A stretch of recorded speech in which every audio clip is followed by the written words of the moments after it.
Bonjour à tous et bienvenue sur ma chaîne de magie. Aujourd'hui on se retrouve pour un petit Hakan. Et oui, encore un Hakan. En ce moment, je suis gâté, je découvre des super Hakan.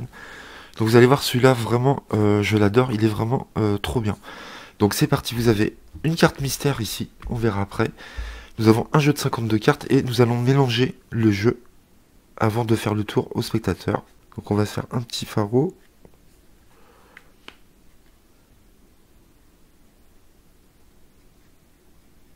Comme ceci.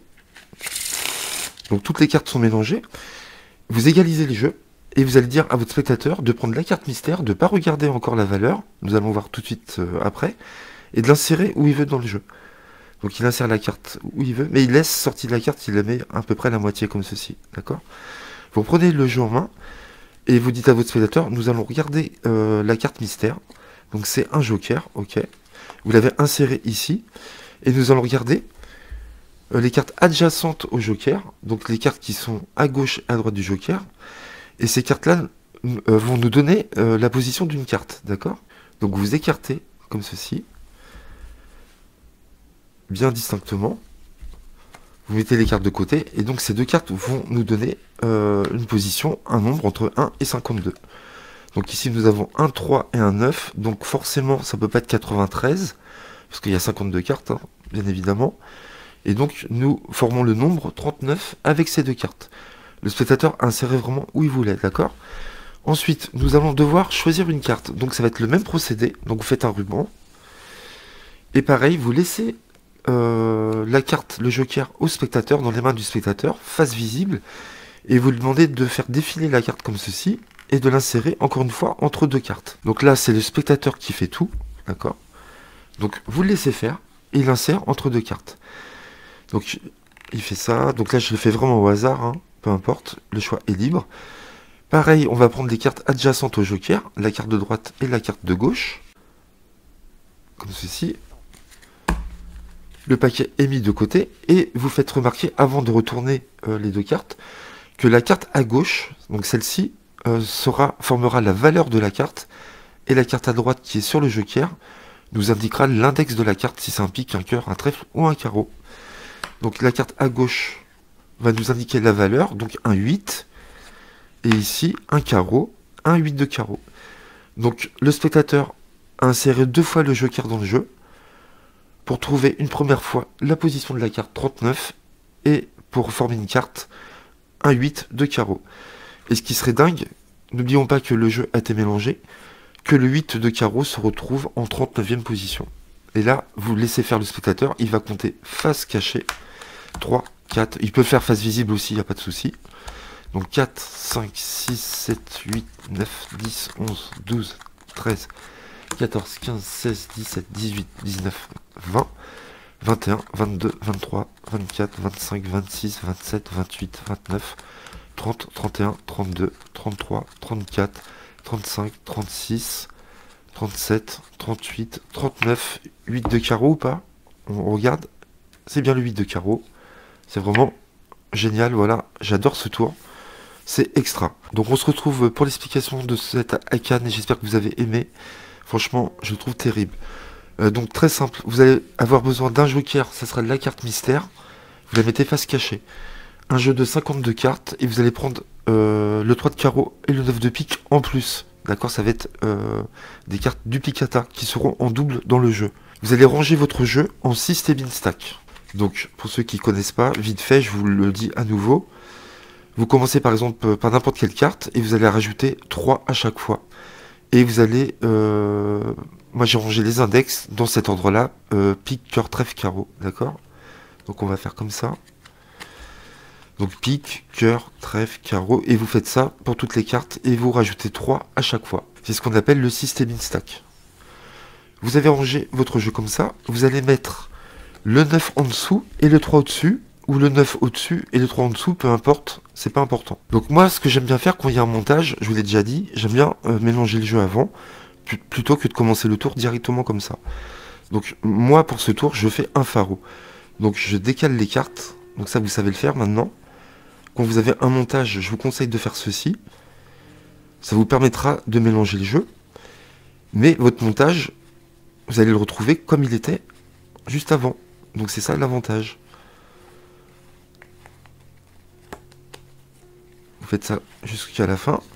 Vous désimbriquez les cartes du haut et vous le posez sur le dessus du jeu. Et vous savez qu'il faudra couper au valet de carreau. Donc là, vous allez mélanger votre jeu. Donc moi, je vais faire un faro. Je dis au spectateur, voilà, je vais couper le jeu en deux, à peu près. Et je vais mélanger les cartes les unes dans les autres. Donc ne montrez pas la carte.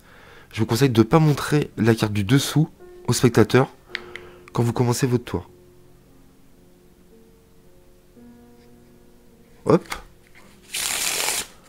Vous venez de mélanger le jeu. Donc là, en fin de compte, on revient de remettre le jeu en systémine, hein, tout simplement. Ok. Donc vous avez le 9 de pique en dessous et le 3 de carreau au-dessus. Là, c'est super cool. Pourquoi? Parce que vous égalisez le jeu. Vous pouvez faire un ruban aussi, mais moi, j'aime bien égaliser. Et vous dites, vous allez prendre la carte mystère. On va pas regarder pour l'instant. On va la découvrir juste après. Et vous allez l'insérer où vous voulez. Donc là, ce qui est super, c'est que le spectateur insère vraiment où il veut. Vraiment, il n'y a pas de forçage. Vous lui dites qu'il laisse dépasser un petit peu, de moitié. Et donc maintenant, nous allons révéler l'identité de la carte mystère. C'est pour ça que en faisant ce mouvement spécial qu'on va faire maintenant, le Prophecy Move, le fait de garder la carte face cachée, ça justifie amplement, en faisant ce mouvement spécial, hein, qui n'est pas naturel, de montrer quelle est la valeur de la carte mystère. Donc vous écartez, vous prenez le bloc en main droite, vous tournez la paume de la main, et avec votre pouce, vous allez choper l'angle ici, le coin droit, supérieur droit ici. Donc vous prenez la carte, vous retournez, vous dites voilà la carte mystère, c'est un joker, et vous remettez les cartes en main gauche par-dessus, ici. D'accord? Vous faites un ruban, et vous dites voilà, vous avez inséré le joker où vous vouliez, et nous allons garder les cartes qui sont à côté du joker, à gauche et à droite, les cartes adjacentes. Donc vous écartez comme ceci. Pareil, vous écartez délicatement. Là, vous y allez très doucement pour montrer que vous ne faites pas de gestes suspicieux. Et là, tout de suite, attention, vous allez mettre le paquet de droite sur le paquet de gauche, d'accord? Et après, la deuxième phase, ce sera le contraire. Vous mettrez le paquet de gauche sur le paquet de droite. Et donc là, vous vous dites, nous allons, grâce à ces deux cartes, choisir une position. Donc là, forcément, vous tomberez sur le 3 et le 9. Automatiquement. Et vous dites, on ne peut pas créer la position 93 puisque nous avons 52 cartes dans un jeu. C'est con à dire, hein, mais je vous conseille de le dire quand même. Et donc, on peut faire que 39. Maintenant, il est temps de choisir une carte. Donc, vous faites un ruban à nouveau. Donc là, c'est super aussi cette phase, parce que le spectateur prend lui-même le joker et va l'insérer lui-même où il veut. Il n'y a pas de forçage de la part du magicien. Donc j'aime beaucoup cette phase dans ce tour quand même. Donc vous prenez le joker, vous lui dites voilà, vous allez faire défiler le joker et vous allez l'insérer encore une fois entre deux cartes. Donc il peut mettre le joker où il veut, ici. Pareil, vous écartez, comme ceci, délicatement. Vous y allez tout doucement. Cette fois-ci, vous mettez le paquet de gauche sur le paquet de droite. Vous égalisez. Et là, très important, avant de retourner les deux cartes, vous dites voilà, on va créer une carte. Grâce à ces deux cartes, nous allons créer une valeur et un index. Pique, cœur, trèfle, carreau. La carte de gauche, en dessous le joker, sera la valeur. Et la carte de droite, sur le joker, nous indiquera l'index de la carte. Ça, il faut le dire avant de retourner les deux cartes. Donc ici, nous avons la valeur de la carte. Vous retournez. On tombe sur un 9. Et ici, l'index, nous tombons sur le 6 de trèfle. Donc l'index du 6 de trèfle, c'est le trèfle. Donc nous venons de créer le 9 de trèfle. Et là, automatiquement, le 9 de trèfle est en 39e position dans le jeu. Et là, vous récapitulez en disant à votre spectateur, nous avons mélangé le jeu, j'ai mélangé le jeu. Donc ça, c'est très important de le dire. Et surtout, vous avez inséré vous-même le joker entre deux cartes. Donc là, le choix est totalement libre. Et c'est vrai que là, dans la tête du spectateur, c'est très fort à ce moment-là. D'accord? Puisque c'est lui qui a tout fait. Et vous le laissez compter, face visible. Donc, si vous le faites un magicien, faites-le face cachée. Pourquoi? Parce que là, ça va être rangé en systémine, et un magicien va tout de suite deviner. Donc, si vous le faites à un néophyte, vous lui dites, allez-y, distribuez les cartes une à une vous-même, à partir du dessus du jeu, face visible, jusqu'à 39. Donc, 1, 2, 3, 4, 5, 6, 7, 8, 9, 10, 11, 12, 13, 14, 15, 16, 17, 18, 19, 20, 21, 22, 23, 24, 25, 26, 27, 28, 29, 30, 31, 32, 33, 34, 35, 36, 37, 38, le 9 de trèfle. On est bien sur le 9 de trèfle, voilà. C'est super. Pour le reset, bah, très simple. Vous inversez les cartes.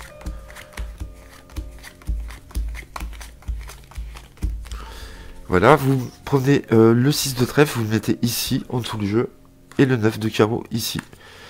Vous remettez le 3 ou le 9, peu importe, et vous êtes prêt à refaire votre tour. Je savais qu'on pouvait faire des tours de ouf avec le système instack, et franchement celui-là, il est vraiment très fort. Je pense que vous allez aimer. Donc n'hésitez pas à liker si vous avez aimé ce tour, ce super Akan, encore une fois. Là en ce moment je vous gâte, hein. Donc c'est normal, c'est bientôt Noël. Donc j'essaie de vous mettre un maximum de tours, des bons tours hein, en général. Dès qu'il y en a un bon, bah, je vous le propose. Voilà, gratuitement, par rapport à d'autres chaînes de magie, je veux pas citer les autres chaînes, parce que j'avoue que là, je suis un peu énervé. Pourquoi? Parce que y a une chaîne qui copie tous mes tours, et en plus, lui, il vend en plus les tours. Voilà. Donc je vais pas m'étendre sur le sujet. Je ferai peut-être une vidéo s'il continue à me pomper mes tours. Mais je vous avoue, je suis bien énervé parce que moi, je me casse la tête à chercher des tours, et lui, il me pompe mes tours, donc je suis un peu énervé. Bref, oublions ça, c'est pas grave. J'espère que voilà, vous avez apprécié ce tour, que vous le ferez surtout. Donc voilà, je vous dis à bientôt les amis, merci à vous, à très vite.